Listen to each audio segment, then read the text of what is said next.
जनमवीरम् अनंत वर्णाल दंसण सहावम् भोक्ष्यामि नियमसारम् केवली श्रुत केवली भणितम् नम करो अनंत उत्कृष्ट दर्शन ज्ञानमय जिन वीर को कहूँ नियम सार सुकेवली श्रुत केवली पर कथित को। जिस व्यक्ति को कॉल कर रही है वह उत्तर श्री नियम सार जी नामक परम आध्यात्मिक ग्रंथ स्वाध्याय हेतु में विराजमान है। आज से 2000 वर्ष पहले इस महान पवित्र ग्रंथ की रचना आचार्य श्री कुंद देव द्वारा इसी पवित्र भूमि पर की गई और इसके टीकाकार पदम प्रबंधधारी देव मुनराज हैं। ग्रंथ का नाम श्री नियम सार जी है। नियम से करने योग्य कार्य अपनी आत्मा में सम्यक दर्शन, सम्यक ज्ञान, सम्यक चारित्र रूपी निर्मल पर्याय, पवित्र पर्याय, मोक्ष महारूपी पर्याय को प्रकट करना है। ऐसे कार्य की प्राप्ति जिनवाणी माता के द्वारा अपने आत्मा के स्वरूप को पहचानना, अपनी जो आत्म वस्तु है वह परद्रव, प्रभाव और पर्याय से विभिन्न एकमात्र अखंड ज्ञान ज्योति स्वरूप है।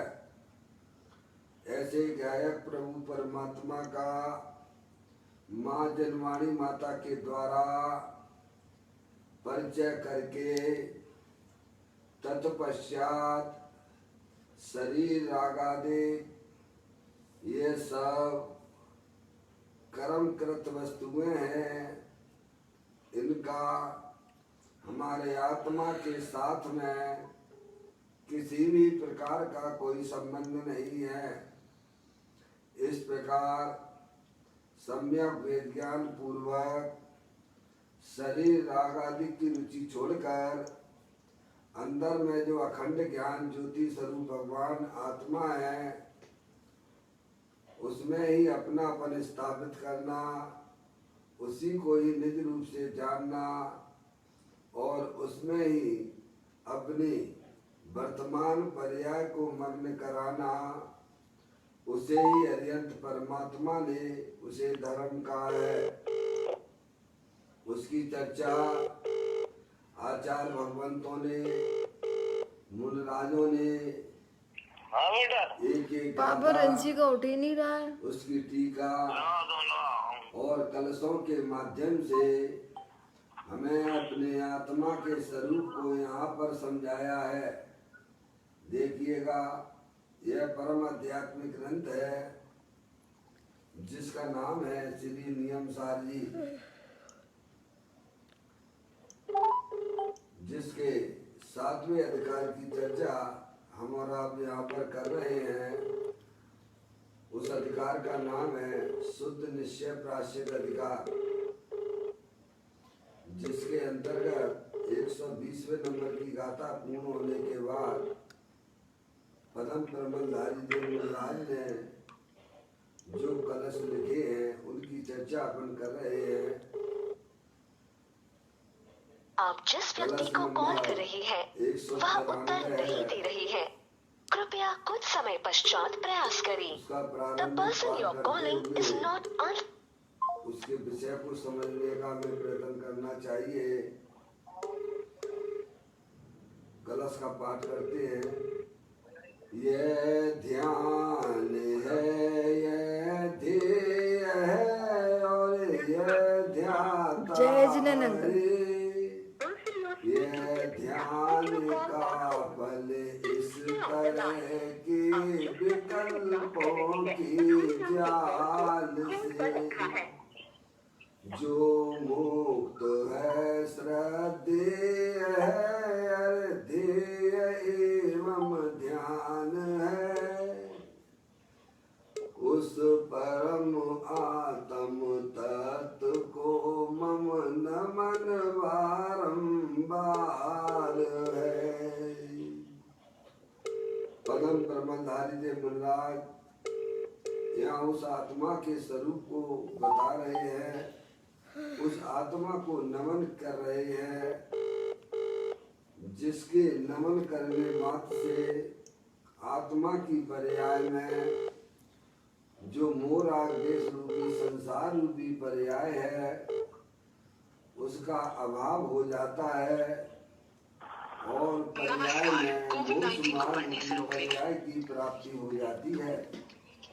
उस आत्मा को यहाँ पर उस आत्मा के स्वरूप को बताते हुए उसको नमन किया जा रहा है। कहते हैं कैसी है वह चैतन्य वस्तु, तो निर्विकल्प स्वरूप है जिसमें समस्त प्रकार के विकल्पों का अभाव है। चैतन्य वस्तु पर द्रव्य से तो भिन्न है ही,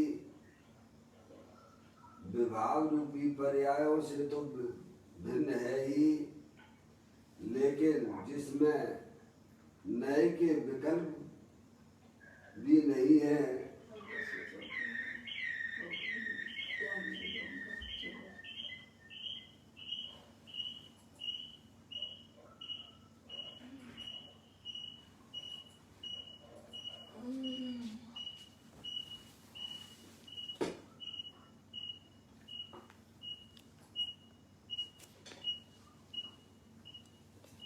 ऐसी चैतन्य वस्तु जो सदा काल विद्यमान है, शरीर रागादि से भिन्न है, ऐसे गायक प्रभु परमात्मा को यहाँ पर पदम परमधारी देव महाराज यहाँ नमन कर रहे हैं।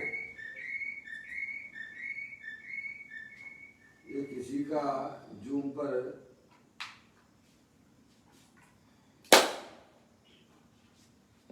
बोलियों खुला हुआ था, उसे थोड़ा बंद कर लें, फिर तो ध्वनि आ जाती है। चलिए ठीक है। अब तो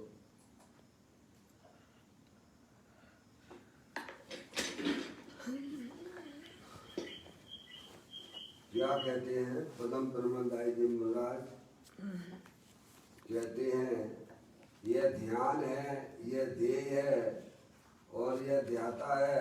अरे यह ध्यान का फल है इस तरह के विकल्पों के जाल से जो मुक्त है। चैतन्य वस्तु कैसी है? शरीर आदि पर द्रव्य से तो भिन्न है। कल गुरुदेव का नहीं पढ़ा था हमने, वो श्लोक का केवल श्लोक हो गया, सब हो गया। क्या क्या कहते हैं? 193 नंबर का देखें, 193 नंबर का देखिए कि चैतन्य वस्तु कैसी है। कहते हैं कि जिसमें ध्यान, ध्येय और ध्याता और उसका ध्यान का फल इस तरह के विकल्पों के जाल से भी वह चैतन्य वस्तु मुक्त है, भिन्न है। समझ गए आप? ऐसी चैतन्य वस्तु को यहाँ पर पदम परमधारी देव नमस्कार करते हैं, नमन करते हैं, जिससे मोक्ष मार्ग की पर्याय प्रकट होती है। उस चैतन्य वस्तु के स्वरूप को यहाँ पर बताया जा रहा है। लिखा नहीं, यह ध्यान है, यह ध्येय है, यह ध्याता है। अरे यह ध्ययान का फल इस तरह के विकल्पों के जाल से जो मुक्त है, श्रद्धेय है। अरे ध्येय एवं ध्यान है, उस परम आत्म तत्व को मम नमन बारंबार है। दे देवन में विराजमान भगवान आत्मा शरीर आदि पर पदार्थों से तो भिन्न है ही, लेकिन आत्मा की पर्याय में जो रागादिक परिणतियां परद्रव प्रभाव और पर्याय का लक्ष्य करने से, उन्हें अपना जानने से मानने से पर्याय में जो विकार रूपी पर्याय की उत्पत्ति होती है, उससे भी अपनी चैतन्य वस्तु भिन्न है। ऐसे ज्ञायक प्रभु परमात्मा को नमन करने से, नमन यानी नमस्कार, यानी पर्याय का झुकाव, पर्याय का आश्रय, जो त्रिकालिक ध्रुव भगवान आत्मा जो समस्त विकल्पों से रहित है, निर्विकल्प स्वरूप है, ऐसे ज्ञायक प्रभु परमात्मा की तरफ जब पर्याय झुकती है, आश्रय लेती है, तब उसकी पर्याय में मोक्ष मार्ग रूपी पर्यायों की उत्पत्ति होती है, पवित्र पर्यायों की उत्पत्ति हो जाती है। लीजिए फोन आया, सुंदर जी का फोन आया, उठाया था नहीं। समझ में आया भैया? यह बात यहाँ पदम प्रमलधारी देव मुल्लाज यहाँ पर समझाना चाहते हैं। यह ध्यान है, यह ध्येय है, यह ध्याता है। अरे यह ध्यान का फल इस तरह के विकल्पों के जाल से जो मुक्त है। कैसी है चैतन्य वस्तु? निर्विकल्प स्वरूप है। बोले आप, समस्त प्रकार के विकल्पों से रहित है। दे देवन में विराजमान है चैतन्य वस्तु, शरीर राग आदि से भिन्न तो है ही। शरीर परद्रव है, जड़ है, अनंत पुद्गल परमाणुओं का पिंड है, और चैतन्य वस्तु अमूर्तिक है, अरूपी है, ज्ञानादि अनंत शक्तियों के भंडार वाली है। शरीर आदि से तो अत्यंत भिन्न है ही, लेकिन आत्मा की पर्याय में जो मोह राग द्वेष रूपी विकार रूपी पर्याय की उत्पत्ति होती है, जो कि संसार रूप पर्याय है, उस पर्याय से भी वह चैतन्य वस्तु भिन्न है। इतना ही नहीं कि चैतन्य वस्तु के संबंध में जो निश्चय नय, व्यवहार नय के जो विकल्प हैं, उससे भी चैतन्य वस्तु भिन्न है। तो कल बात आई थी, नए विकल्पों से भी नयातीत है। फिर क्या अब इस कलश में मूल बात यह बताई जा रही है कि वह चैतन्य वस्तु ध्यान, ध्येय, ध्याता और ध्यान के फल के विकल्पों से भी रहित है, मुक्त है। उस चैतन्य वस्तु को पदम प्रमलधारी देव मुनराज बारंबार नमस्कार करते हैं। नमस्कार करते हैं का मतलब क्या? कि उनकी पर्याय का झुकाव अपने चैतन्य स्वरूपी अखंड ज्ञान ज्योति स्वरूप ज्ञायक प्रभु परमात्मा की तरफ झुक रही है, वही वास्तविक नमस्कार है। वही अनंत परमात्मा को नमस्कार है। ये हाथ जोड़कर भगवान को नमस्कार करना, ये कोई नमस्कार नहीं है भगवान। समझ में आया भैया? ये तो शरीर का नमस्कार है, ये कोई तुम्हारा नमस्कार नहीं है। तुम आत्मा हो ना भैया। तुम्हारा नमस्कार तो जब होगा अनंत परमात्मा को, जब उपयोग समस्त परद्रव प्रभाव और पर्याय से भी अपने आप को भिन्न जानता है। मैं तो एकमात्र अखंड ज्ञान ज्योति स्वरूप भगवान आत्मा हूँ, ऐसा जब पर्याय स्वीकार करती है तभी वास्तव में वह अरिहंत परमात्मा का नमस्कार होता है और वही नमस्कार अपनी चैतन्य वस्तु पर कहलाता है। योगेंद्र महाराज ने परमात्मा प्रकाश जी में यह बात बहुत ही अच्छे तरीके से बताई है कि इस जीव ने अनादि काल से दो काम नहीं किए। एक तो अरिहंत परमात्मा का दर्शन नहीं किया है और एक अपनी आत्मा का अनुभव नहीं किया है। समझ में आया? अनादि से अनंत काल हो चुका है, इस जीव ने दो काम नहीं किए। ना ही इसने अरिहंत परमात्मा के को नमस्कार किया है, अरिहंत परमात्मा के दर्शन किए हैं, और ना ही इसने अपनी आत्मा को जाना है, अपनी आत्मा को नमस्कार किया है। दो काम नहीं किए। बोलेंगे अपनी आत्मा की तरफ जो पर्याय झुकती है वही वास्तव में वास्तविक सच्चा नमस्कार अरिहंत परमात्मा को भी होता है। अब आत्मा का नमस्कार तो जब कर पाएंगे जब अपन आत्मा के स्वरूप का ज्ञान होगा। आत्मा के स्वरूप के ज्ञान के बिना ध्यान की प्रक्रिया होती नहीं है। अब ध्यान करो, ध्यान करो, किसका ध्यान करो? भगवान कहते अपनी आत्मा का ध्यान करो। तो आत्मा का ध्यान तो जब करोगे जब आपकी शुद्ध ज्ञान की पर्याय में आत्मा के स्वरूप का सच्चा ज्ञान होगा, तब होगा। आत्मा का पता नहीं है और ध्यान कर रहे, ध्यान के शिविर लग रहे भगवान। पहले आत्मा के स्वरूप को जानो।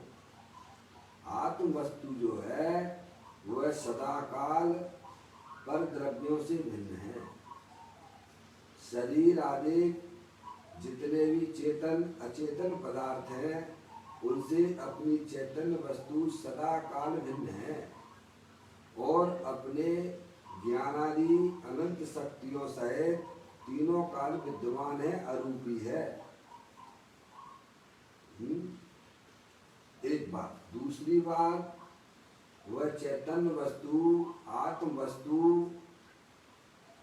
अपनी आत्मा में जो मोराग्देश के परिणाम विकार रूप पर्याय मोराग्देश रूपी परिणाम वे सब संसार मार्ग है। वो विकारी पर्याय उससे भी अपनी चैतन्य वस्तु अखंड ज्ञान ज्योति वस्तु भिन्न है। क्या भाई साहब? इतना ही नहीं, इतना ही नहीं, 192 नंबर की कलश के द्वारा कल अपन ने पढ़ा था कि वह चैतन्य वस्तु नयातीत है, नए के पक्षों से भी पार है, नए विकल्प हैं। समझ गया? शुद्ध ज्ञान में हो गए आप। निश्चय नए, व्यवहार नए, ये सब क्या है? इन विकल्पों से भी वह पार है वस्तु। अखंड ज्ञान ज्योति स्वरूप है। कल बड़ा था बनने, नया अतीत है, नए के पक्षों से भी पार है। फिर अब इस कलश में मूल बात यह कहती है, यह ध्यान है, यह ध्येय है, यह ध्याता है, यह ध्यान का फल है। इस तरह के विकल्प के जालों से जो मुक्त है, मुक्त है यानी भिन्न है। क्या चैतन्य वस्तु कैसी है? जिसको पदम प्रमलधारी देव बारंबार नमस्कार करते हैं, उसकी बात यहाँ चल रही है। कहते वही श्रद्धेय है और वही अर्धेय है एवं ध्यान है। कौन? जो समस्त परद्रव प्रभाव नए के विकल्पों से पार और ध्यान ध्याता ध्येय और ध्यान का फल उससे भी वह भिन्न अखंड ज्ञान ज्योति है, वही उनकी श्रद्धा का श्रद्धेय है और वही ध्येय है। ध्येय यानी द्रव्य अपनी चैतन्य वस्तु, तीनों काल विद्यमान वस्तु, और वही ध्यान है। ध्यान पर्याय में, ध्यान पर्याय में होता है। किसमें होता है? अनादि काल से हमारी आत्मा की पर्याय में आर्थ ध्यान और रौद्र ध्यान चल रहा है, जो कि दुख स्वरूप है, संसार स्वरूप है। वो है, उस ध्यान की बात नहीं है। अंदर जो चैतन्य वस्तु की तरफ जो पर्याय का झुकाव होता है, पर्याय का आश्रय दे द्रव्य वस्तु, निर्विकल्प पर्याय, मोक्ष मार्ग रूपी पर्याय, वही वास्तविक ध्यान है, वो धर्म ध्यान है। उसकी बात चल रही है। कहते हैं कि वह चैतन्य वस्तु सदा काल परद्रव प्रभाव और समस्त प्रकार के विकल्पों से रहित ऐसे ज्ञायक प्रभु परमात्मा को, पर उस परम तत्व को मम नमन बारंबार है। किसको? मम यानी मेरा, नमन यानी पर्याय का द्रव्य की तरफ झुकना, वही बारंबार नमस्कार ये करते हैं। मुनिराज की परे वो पर्याय के बिना कोई द्रव्य नहीं होता जगत में। ये प्रथम में प्रथम पहले निर्णय कर लो। क्या द्रव्य कितने होते हैं भगवान? जाति अपेक्षा अनंत परमात्मा ने 6 द्रव्य बताए हैं।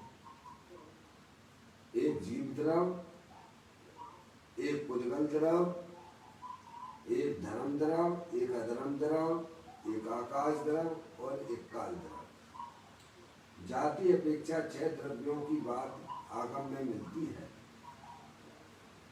और वह जो द्रव्य वस्तु है वह पर्याय उत्पाद व्यय। उमा स्वामी महाराज ने जो मोक्ष शास्त्र में 5वें अध्याय के अंदर 30वें नंबर का सूत्र लिखा है, उत्पाद व्यय ध्रुव युक्तम सत सत द्रव्य लक्षणम। हर वस्तु जो होती है उत्पाद व्यय ध्रुव युक्तम सत, उत्पाद व्यय वह पर्याय है और जिसकी जो पर्याय है वह द्रव्य तीनों काल है, उसे ही वास्तव में वस्तु कहते हैं। अब आप देख लीजिए, आप अपने ज्ञान में निर्णय कर लीजिए, ऐसी कौन सी वस्तु है जिसकी पर्याय तो है पर द्रव्य नहीं है? कोई वस्तु द्रव्य तो है पर जिसकी पर्याय ना हो, ऐसी कोई वस्तु हो तो बताइए भगवान। ये आपको निर्णय करना पड़ेगा। ज्ञानियों ने तो निर्णय कर लिया है, इसीलिए उनकी पर्याय निरंतर अपने द्रव्य स्वभाव का अवलंबन लिए रहती है। अज्ञानी जीवों को वस्तु स्वरूप का ज्ञान न होने से वे निरंतर अज्ञानता में परद्रव्य का अवलंबन आश्रय लिए हुए हैं, जिससे उनकी पर्याय में संसार रूपी पर्याय, दुख रूपी पर्यायों की उत्पत्ति हो रही है।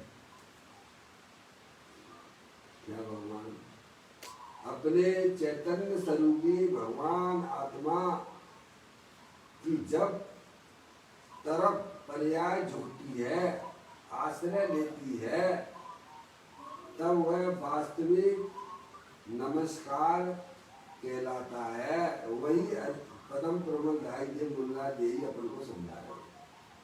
क्या यह ध्यान है, यह ध्येय है, यह ध्याता है? अरे यह ध्यान का फल इस तरह के विकल्पों के जालों से जो मुक्त है। कैसी है वह चैतन्य वस्तु? शरीर के अंदर विद्वान है, आपको कहीं जाने की और देखने की बिल्कुल जरूरत नहीं है। परमात्मा हो, अनंत शक्तियों के भंडार वाले हो, चैतन्य वस्तु हो, जानने देखने वाले पदार्थ हो। आप शरीर नहीं हो। शरीर तो अनंत पुद्गल परमाणुओं का पिंड है। शरीर क्या है भाई साहब? अनंत पुद्गल परमाणुओं का पिंड। ये तो एक ढेर इकट्ठा हो गया है, समझ गए? इसमें भी अनंत पुद्गल परमाणु हर समय आ रहे हैं और जा रहे हैं। जैसे आपके कमरे में रजकण उड़ रहे हैं कि नहीं उड़ रहे हैं?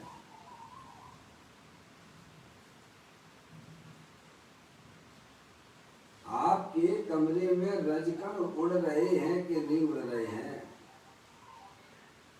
उड़ रहे हैं, पर आपको दिख रहे हैं क्या? नहीं दिख रहे हैं। ऐसे ही सूक्ष्म दृष्टि से अगर अपन विचार करते हैं कि ये शरीर अनंत पुद्गल परमाणुओं का पिंड है, हर समय इसके परमाणु आ रहे हैं और जा रहे हैं। ये कोई शरीर कोई स्थायी वस्तु नहीं है, ये तो अनंत पुद्गल परमाणुओं का पिंड है। स्थायी वस्तु है, वह चैतन्य वस्तु है, जो न कहीं आती है न कहीं जाती है, अमूर्तिक है, अरूपी है, अनंत शक्तियों के भंडार वाली है। ऐसे ज्ञाय प्रभु परमात्मा को अरिहंत परमात्मा ने बताया है। पदम प्रबलधारी देव मुनिराज ने पूर्व में आपने 166वें नंबर का कलश पढ़ा था। ये शरीर अस्थिर है, क्षण भंगुर तत्व है, ये कोई स्थायी चीज नहीं है। ये जो जानने देखने वाली जो चैतन्य वस्तु है वह स्थायी है, जो ना कहीं आती है ना कहीं जाती है, वो अनंत शक्तियों के भंडार वाली है। और अपनी आत्मा में जो मोह राग देश के परिणाम, रागादिक परिणाम, जो दुख रूपी पर्याय जो उत्पन्न होती है, नाश को प्राप्त होती है, ऐसी विकारवादी पर्याय वह भी कोई स्थायी चीज नहीं है क्या? और वह हमारे चैतन्य वस्तु के अंदर प्रवेश नहीं करती है, ऊपर ऊपर तिरंती रागादि परिणाम में ऊपर ऊपर ही रहते हैं, कोई आत्मा के अंदर प्रवेश नहीं करते हैं। सही बात है भगवान, ऐसी बात है ये जो हमारे ज्ञान में रह गई है, इसीलिए संसार चक्र चालू है। बिल्कुल।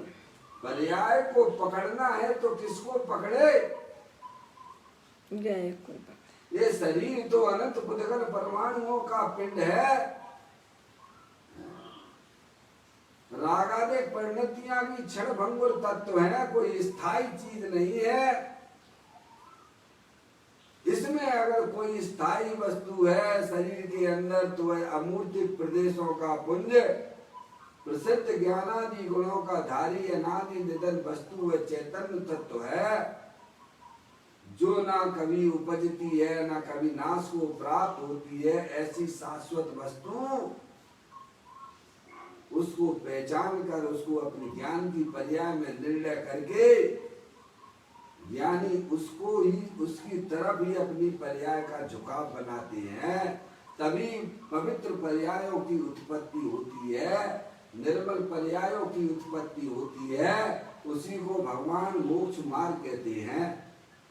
क्या भाई साहब, इतना काम आपको भी करना पड़ेगा, इतना काम हमें भी करना पड़ेगा, और मोक्ष मार्ग में गमन करना हो तो संसार सागर से अगर आपको छुट्टी प्राप्त करना हो, बारंबार जन्म मरण नहीं करना हो, पर्याय में जिन्हें दुख नहीं चाहिए, उन्हें सब जीवों को यह काम करना पड़ेगा। हमारे पदम प्रबलधारी देव मुनिराज हमें यही समझाने का प्रयत्न कर रहे हैं कि उस चैतन्य वस्तु को हम नमस्कार करते हैं, हमारी पर्याय बारंबार उधर ही झुकी हुई है। हमारी पर्याय में पकड़ जो स्थायी वस्तु की पड़ी हुई है। क्या भाई साहब, हमारी पर्याय में पकड़ किसकी बनी हुई है? शरीर है सो मैं हूँ, यह तो ऐसा अज्ञान दशा है।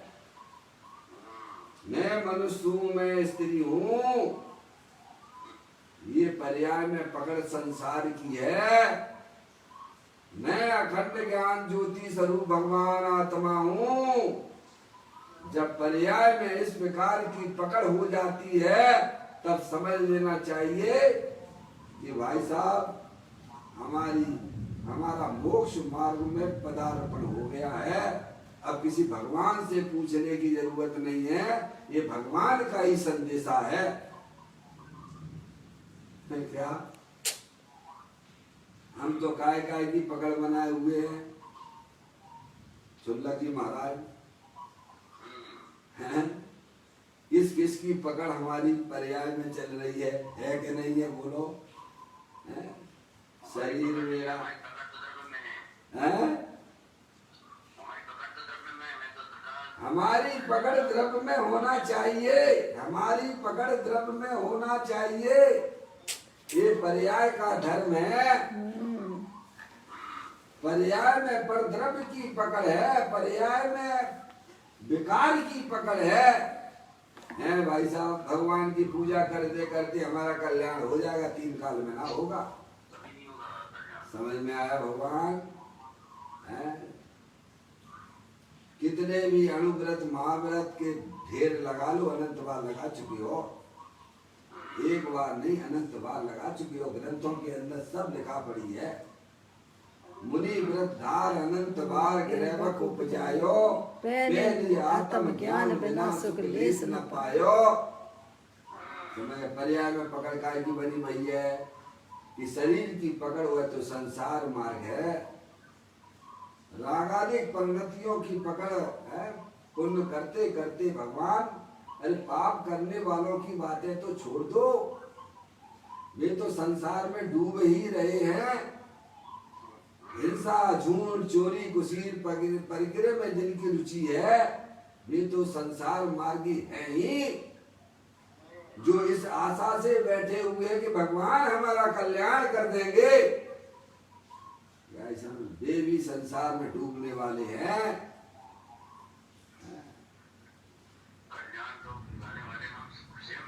स्वयं है। संसार तुमने खुद बनाया है तो संसार को तोड़ोगे तुम ही। संसार भी खुद तुमने अज्ञानता से बनाया है और ज्ञान होने पर वह संसार खलास हो जाता है।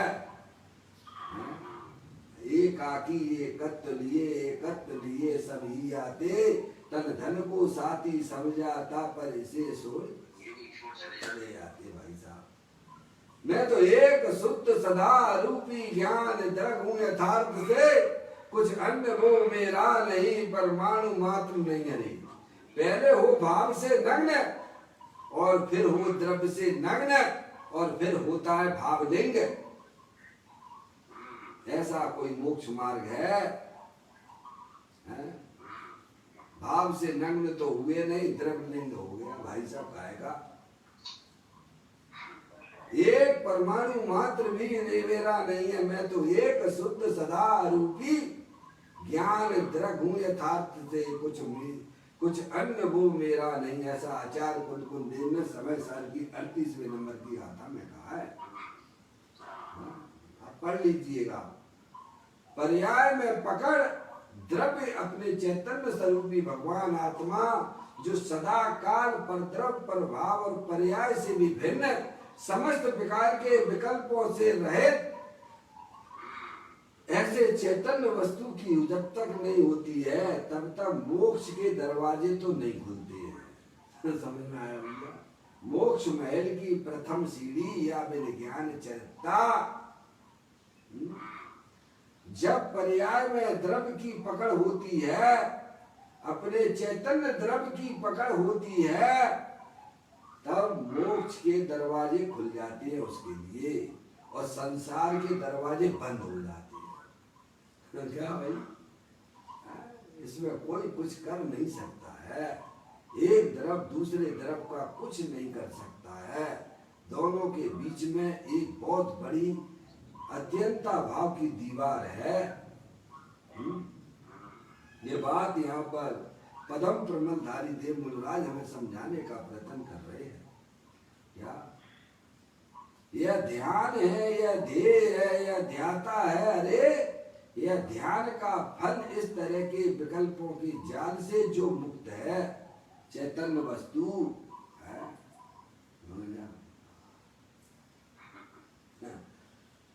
इतनी सुंदर बातें हमारे ग्रंथों के अंदर विद्यमान है भाई, जिन्हें हमें समझना चाहिए। समय निकालो भाई, नहीं तो मनुष्य पर्याय के समय तो हमारे जा ही रहे ना। सुबह से शाम 24 घंटा कैसे निकल जाता है पता नहीं पड़ता है। कितना कीमती मनुष्य पर्याय के जो समय हैं, आप थोड़ा विचार कीजिए। इससे पहले हमारा आत्मा कहाँ था? तिर्यंच गति में था, कीड़े मकोड़ों में बिलबिला रहा था। महान पुण्य के उदय से ही हमें ये चैतन्य, ये मनुष्य पर्याय और चैतन्य वस्तु की बातें सुनने को मिलती हैं। ये कोई सामान्य बात नहीं है। बहुत गंभीरता से हमें इन सब बातों को भाई साहब समझना चाहिए। जो अनादि है पंडित जी है, सुंदर जी साहब, जिनको भाई साहब अपने आत्मा भली होनार है, भली होनार है, भली होनार है, ये भाई का समझ में आ रही है। जिनकी वास्तव में भली होनार है, इन्हें ये बातें मिलती हैं। अनंत काल हो गया भाई साहब, कीड़े मकोड़े बने हुए तिरंज गति में पड़े हुए थे। ये तो ऐसा है कि अंधे के हाथ बटेर आ गई है। अंधे के हाथ बटेर, बटेर नाम का एक पक्षी होता है जिसे आंख वाले भी नहीं पकड़ सकते हैं और अंधा पकड़ ले, ऐसा हमारी स्थिति यहाँ हो गई है। ये मनुष्य पर्याय हमें ऐसे प्राप्त हुई है। भगवान है और जिसमें जैन धर्म का घटना, अरिहंत परमात्मा का मिलना, जिनवाणी माता की बातें हमारे ज्ञान में भी जच जाना, क्या भाई ये कोई महान पुण्य का उदय ही कहलाता है। बाहर में सहयोग मिल जाना, अनुकूल ये पदार्थ मिल जाना, ये कोई पुण्य का उदय नहीं है। वो तो भाई साहब एक प्रकार से है, उसमें तो आप उसमें अपना उपयोग लगाओगे, भाई साहब पाप का उदय है एक प्रकार से। ज्ञानी कहते हैं शरीर में सुंदर महाराज, ज्ञानी कहते हैं शरीर में रोग हो जाना वह उनके लिए पुण्य का उदय है। अज्ञानी लोग बाहर के शरीर आदि में अनुकूलता को पुण्य का उदय कहते हैं। ज्ञानी कहते हैं कि शरीर में रोग होना हुआ उनके लिए तो पुण्य का काम कार्य करता है। गजब है। देखो संसारी जीवों से मोक्ष मार्ग के जीवों की परिणति कुछ अलग टाइप की होती है। क्यों साहब शरीर में रोग होने को पुण्य का उदय कैसे कह दिया आपने? ये तो कहते हमारे लिए तो पुण्य का उदय है कि भाई साहब शरीर निरोगी रहता है तो इधर उधर घूमने फिरने की इच्छा होती है। क्या होती है? अब तो भैया अपने पास आराम से शांति से बैठे हुए हैं अपने आत्मा के पास में हैं। समझ नहीं आप? शरीर ठीक हो तो भाई साहब इनके घर जा रहे हैं, उनके घर जा रहे हैं। अब हमने जो है अजय भाई का फोन किया करना समझेंगे नहीं आप?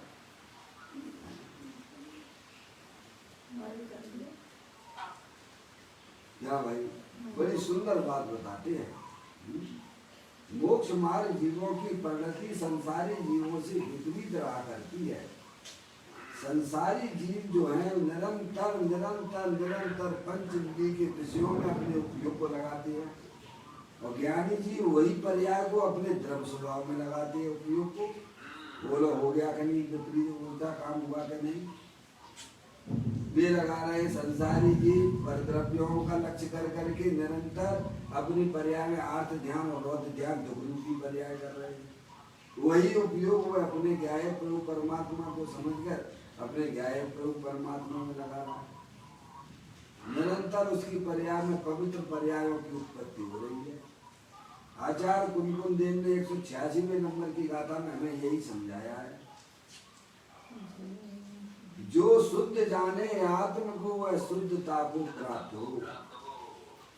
जो अपने आप को शुद्ध जानता है कि मेरी चैतन्य वस्तु है, तीनों काल पर द्रव्य से भिन्न है, शरीर आदि से भिन्न है, शरीर को आज तक हमने आपने कभी छुआ तक नहीं है, ऐसी शुद्ध वस्तु दे देवल में विराजमान है। अरे जिसने रागादिक परिणामों को भी नहीं छुआ है, ऐसी चैतन्य वस्तु दे देवल में विराजमान और भगवान। यहाँ कहते हैं कि ध्यान ध्येय ध्याता और ध्यान का फल यानी अतीन्द्रिय आनंद, उस ऐसे समस्त प्रकार के विकल्पों से रहित है भगवान आत्मा। उसको मैं बारंबार नमस्कार करता हूँ। ये पदम ब्रह्मधारी देव मुनिराज ये जगत के समस्त जीवों को यह बताना चाहते हैं, जिसे मैं नमस्कार करता हूँ उसे तुम भी नमस्कार करो, ये कहा है साधु परमेष्ठी ने। और यही अरिहंत परमात्मा ने कहा है, भोक्ष्यामि नियम सारम केवली शुद्ध केवली बंधम। जो कहते हम नहीं कहते हैं, ये अरिहंत परमात्मा के यहाँ से आई हुई बातें हैं, भगवान ने कहा है। आचार्य कुंकुम देव संत वहाँ गए ना श्रीमंदिर भगवान के पास में 8 दिन वहाँ रहे थे ना, भगवान की वाणी सुन के आए थे ना, तब तो उन्होंने ये समय सार आदि नियम सार आदि ग्रंथों की रचना की है। वे खुद कहते हैं कि हम अरिहंत परमात्मा की बात है दिव्य ध्वनि सुन के आए हैं, हमारी चर्चा गणधर आदिकों से हुई है, क्या समझ में आप? और स्वयं हम उसका आनंद भी ले रहे हैं। मेरे निज वैभव का जन्म कैसे हुआ है, आचार्य कुंकुम देव 5वें नंबर की गाथा में कहते हैं, अपने आत्म स्वरूप जो अनंत शक्तियों के भंडार वाला है, उन शक्तियों का हमारी पर्याय में व्यक्तता कैसे हुई है, निज वैभव का जन्म कैसे हुआ है, कैसे हमने अपनी शक्तियों को पर्याय में व्यक्त किया है, ये आचार्य कुंकुम देव ने समय साल के 5वें नंबर की गाथा में हमको बताया है। आगम के अभ्यास से, कैसे पहले क्या लिया उन्होंने सर्वप्रथम, आगम के अभ्यास से, युक्ति के अवलंबन से। आप भी युक्ति लगाइए भाई साहब, स्वाध्याय में अपना उपयोग को लगाइए, भगवान की बातें सुनिए, पढ़िए, समझिए।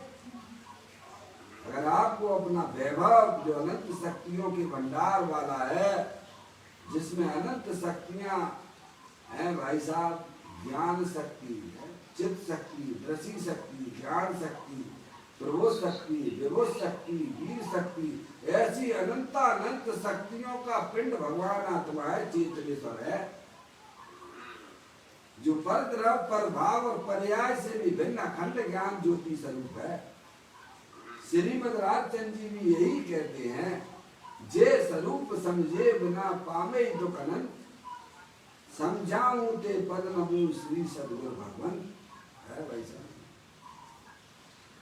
आचार्य कुंकुम देव कहते हैं कि मेरे निज वैभव का, निज वैभव यानी आत्मा में जो अनंत शक्तियां हैं, वो आत्मा का निज वैभव है।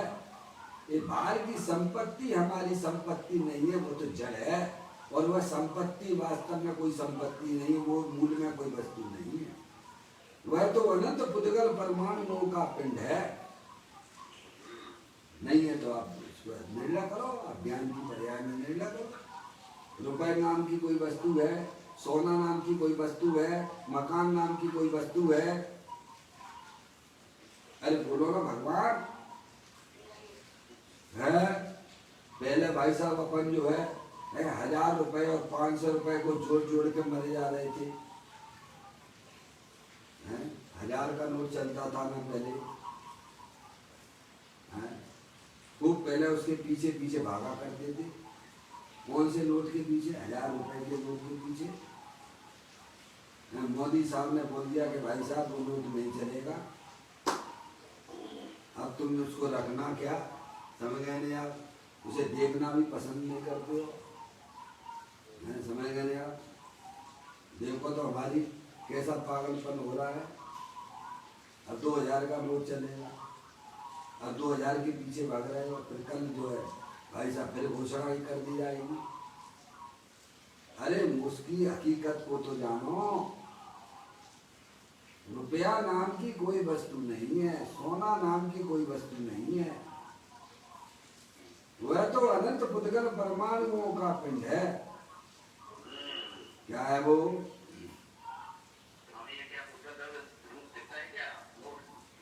बता।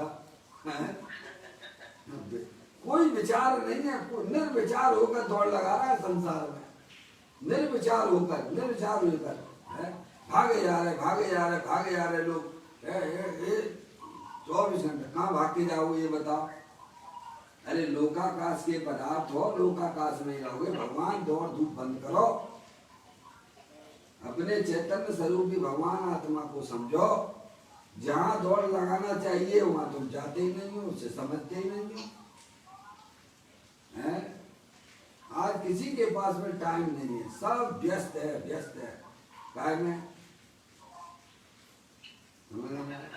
हैं? अरे छुल्लक जी महाराज आपकी बात तो अलग है, क्या समझना, आपकी बात अलग है। क्या तो ऐसे ही भाई साहब जिनने अपनी आत्मा को समझा है उनके लिए तो अपनी आत्मा के लिए भाई साहब निरंतर तो भक्त जीव है वे, जो समय अपनी आत्मा के लिए लगाते हैं, जो पर्याय अपने गए प्रभु परमात्मा की एक तरफ झुक रही है, वे तो मोक्ष मार्गी जीव है वे। वे कहते हैं कि ये मनुष्य पर्याय हमारे लिए भाई साहब बहुत कम है, उन्हें ये पर्याय जो है बहुत कम दिखाई देती है। ये तो क्षण भंगुर है, ज्ञानी जीव कहते हैं। ये मनुष्य पर्याय का समय कितना है, जैसे बादल में बिजली तड़प गरजती है ना, चमक उठती है ना बिजली की, उसमें रहकर अगर आपने सुई में धागा पिरो लिया उस चमक में तो ठीक है, नहीं तो भाई साहब ऐसे मनुष्य पर्याय के समय समझ लेना। तो आचार्य कुमकुम देव कहते हैं कि मैंने अपने निज वैभव का जन्म कैसे किया, तो कहते आगम के अभ्यास से। कैसे? आगम का अभ्यास कीजिए, अपने चैतन्य वस्तु को आगम से समझिए, समझेंगे नहीं आप। और कह रहे हैं युक्ति के अवलंबन से व्याप्ति ज्ञान लगाइए आप। दुनिया में सब लगाते हो व्याप्ति ज्ञान, यहाँ क्यों नहीं लगाते हो? बाजार में कोई चीज खरीदने जाओगे तो वहां बराबर ज्ञान में निर्णय करोगे तो घर में लेके आओगे। लगाते हो कि नहीं लगाते हो युक्ति? कोई भी सामान खरीदते होगा वहां लगाते हो कि नहीं, निर्णय करते हो कि नहीं करते हो? बाजार में मटका भी लेने जाओगे 100-200 रुपए का, ऐसी उठा के लेके आ जाते हो क्या? कोई खाने पीने की चीज है तो भाई साहब वहाँ अपना ज्ञान लगाते हो कि नहीं लगाते हो? तो यहाँ भी लगाओ ना, युक्ति का अवलंबन दो। पर अपर गुरु के उपदेश से, ये ज्ञानियों का उपदेश है, पंच परमेष्ठियों का उपदेश है, ये किसी गहरे गहरे नत्थु गहरे का नहीं है। और मैंने स्वयं स्वानुभव के द्वारा अपने निज वैभव का जन्म दिया है। जो अनंत शक्तियां धर्म के अंदर विद्यमान है उनकी पर्याय में व्यक्तता हमने स्वयं की है, वही हमारा निज वैभव है। सिद्धि रिद्धि वृद्धि दी के घट में प्रकट सदा अंतर के लक्ष्य सो जाची लक्ष्य पति है। दास भगवंत के उदास रहे जगत सो, ऐसे सुखिया सदैव संग की है। यही पदम ब्रह्मधारी देव मुनिराज इस कलश के माध्यम से जगत के समस्त जीवों को यही बात बताना चाहते हैं कि वह चैतन्य वस्तु कैसी है कि पर द्रव्य से तो भिन्न है ही। कैसी है वह चैतन्य वस्तु? शरीर आदि पर द्रव्यों से तो भिन्न है ही, लेकिन पर्याय में जो विकार रूप परिणतियां होती हैं, परद्रव को अपना जानने से, परद्रव को अपना मानने से, पर की तरफ लक्ष्य करने से, वह रागादिक परिणतियां भी विकार है, उनसे भी मेरी चैतन्य वस्तु भिन्न है। एक बात फिर कहते हैं कि जिसमें नए के विकल्पों से भी पार है। इसमें कह दिया उन्होंने कि इस प्रकार के विकल्पों का भी काम नहीं है कि यह ध्यान है, यह ध्येय है, यह ध्याता है और ध्यान का फल आनंद रूपी पर्याय है। ऐसे विकल्पों का भी निर्विकल्प स्वरूप वस्तु है। तो कहते हैं समस्त प्रकार के विकल्पों के जाल से मुक्त है। मुक्त यानी भिन्न है, निर्विकल्प है। श्रद्धे और ध्येय एवं ध्यान है। उस परम आत्म तत्व को मम यानी मैं, नमन यानी नमस्कार, नमस्कार नमन यानी बारंबार पर्याय का झुकना अपने ज्ञायक प्रभु परमात्मा की तरफ। वही वास्तविक नमस्कार है। ये कहा देखो, यह ध्यान है, यह ध्येय है, यह ध्याता है और वह फल। ध्यान यानी पर्याय। ध्यान का मतलब क्या है? पर्याय। पर्याय ध्यान का मतलब, ध्यान किसमें होता है? द्रव्य में होता है कि गुण में होता है कि पर्याय में होता है? चार प्रकार के ध्यानों की बात आती है। आर्थ ध्यान, बौद्ध ध्यान, धर्म ध्यान और शुक्ल ध्यान। यहाँ पर जो धर्म ध्यान वाली पर्याय की बात है। आर्थ ध्यान, बौद्ध ध्यान वो तो संसार रूपी विकार रूप पर्याय है। तो ध्यान यानी पर्याय है नहीं? और ध्येय यानी द्रव्य। ध्येय यानी द्रव्य, अपनी चैतन्य वस्तु द्रव्य, वो ध्येय है। और ध्याता यानी ध्याने वाला। ध्याने वाला वह ध्याता है। और वह फल यानी उसमें जो अतीन्द्रिय आनंद की पर्याय वह फल। ऐसे विकल्प जालों को से जो मुक्त रहित है, उसे परमात्म तत्व को मैं नमस्कार करता हूँ, मैं नमन करता हूँ। देखिएगा यह, अब देखिएगा यहाँ पर, यह मेरा परमात्म तत्व ही ध्येय है, मेरा आत्मा ही ध्याता है, मैं ही ध्यान करता हूँ तथा पूर्ण मुक्त दशा प्रकट होना ही फल है। ऐसे भेद रूपी विकल्पों का जाल भी जिस परम तत्व में नहीं है। क्या आत्म वस्तु की बात चल रही है? आत्मा परमात्मा है ना, परम तत्व है ना, परमात्मा स्वरूप है ना, कारण परमात्मा है ना। अगर आत्मा कारण परमात्मा ना होता तो आज अरिहंत परमात्मा और सिद्ध परमात्मा भी पर्याय में भगवान नहीं होते। भगवान क्या? अगर आत्मा स्वभाव से कारण परमात्मा ना होता तो पर्याय में क्या अरिहंत सिद्ध परमात्मा होते क्या? अगर दूध में घी ना होता तो क्या मार्केट में घी मिलने वाला था क्या? इतना तो अपने ज्ञान लगा सकते हैं ना। अरे शक्कर जो है कहाँ से आई है? अगर गन्ने में शक्कर का अस्तित्व ना होता तो क्या आपको यह शक्कर घर में मिलती क्या?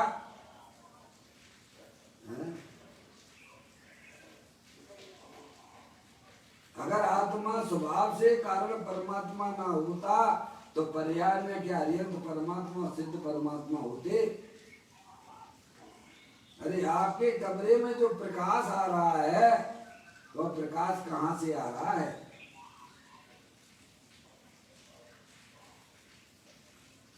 कमरे में जो प्रकाश आ रहा है वो प्रकाश कहाँ से आ रहा है? ये बाजू वाले घरों में से आता है क्या? दीवारों में से आता है क्या? हैं?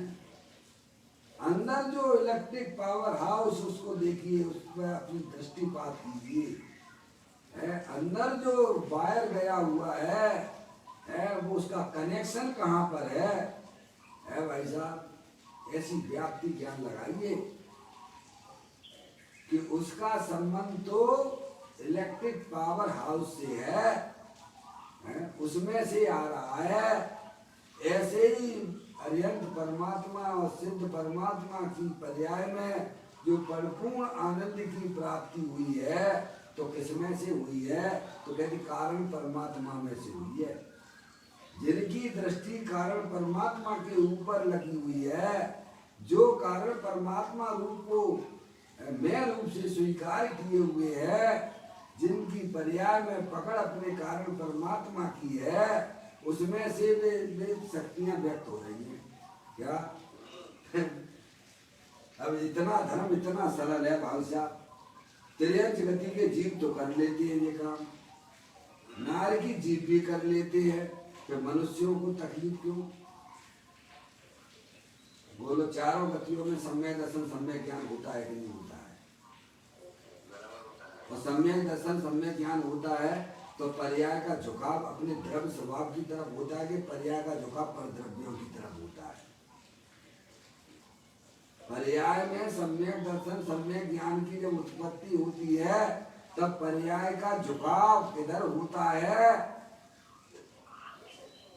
पर द्रव्यों की तरफ होता है कि अपने आत्म स्वरूप की तरफ होता है?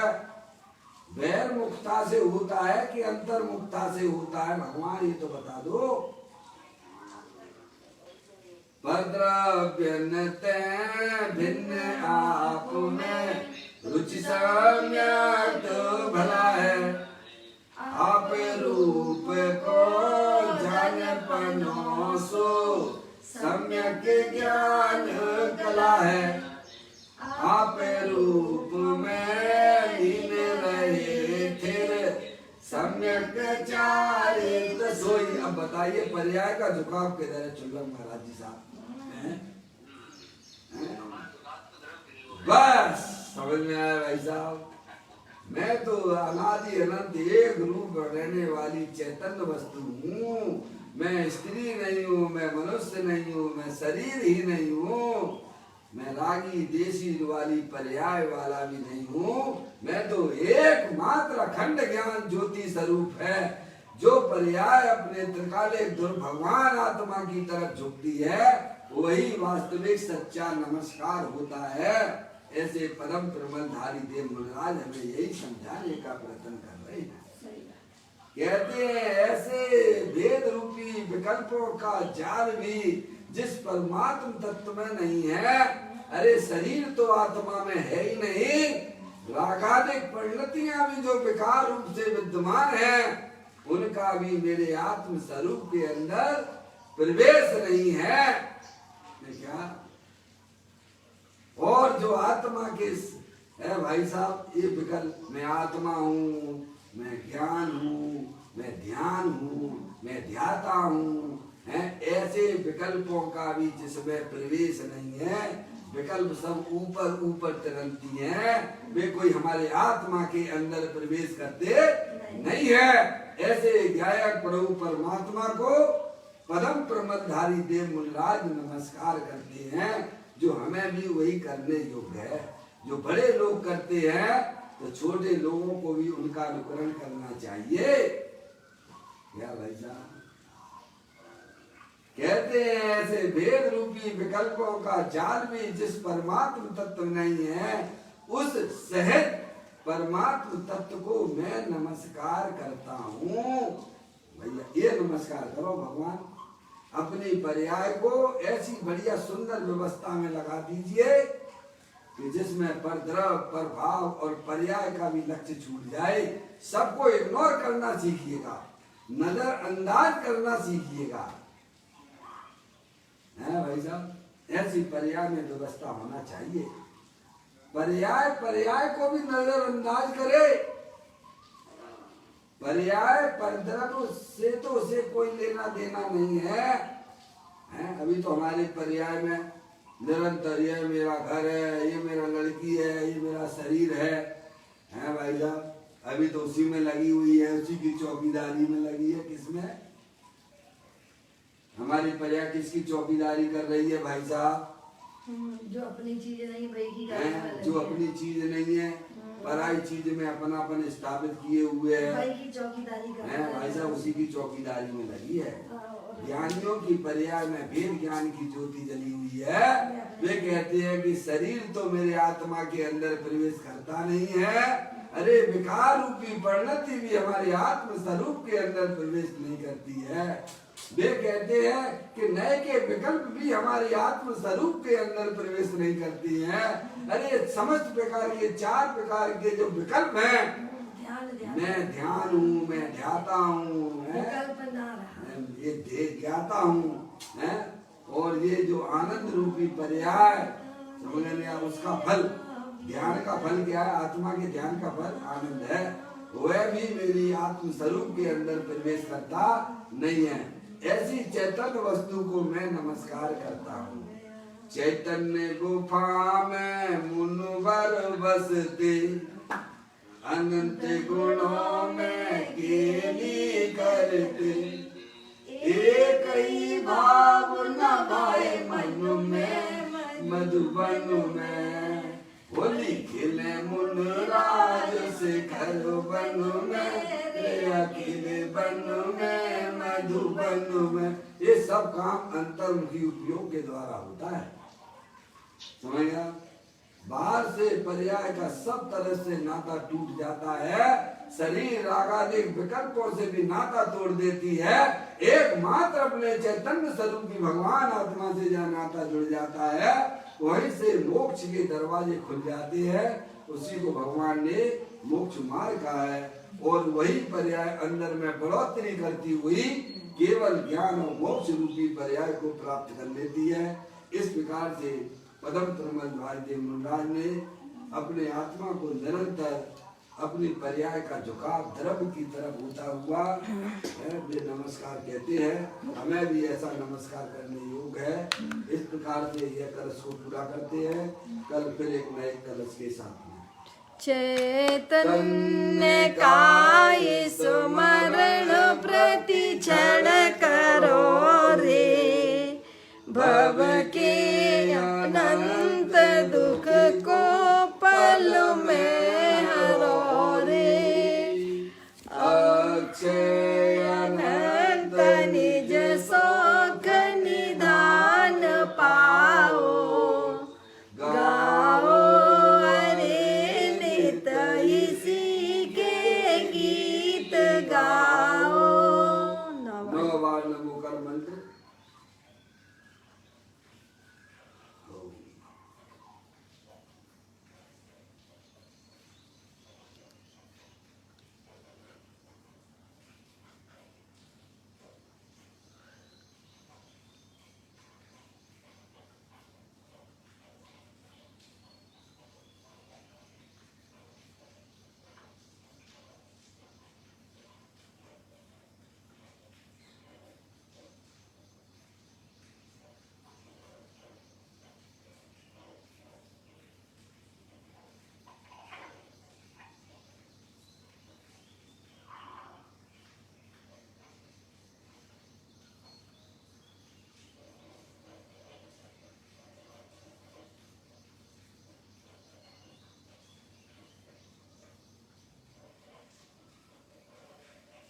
बोलो तो सांग जनवाणी माता की जय।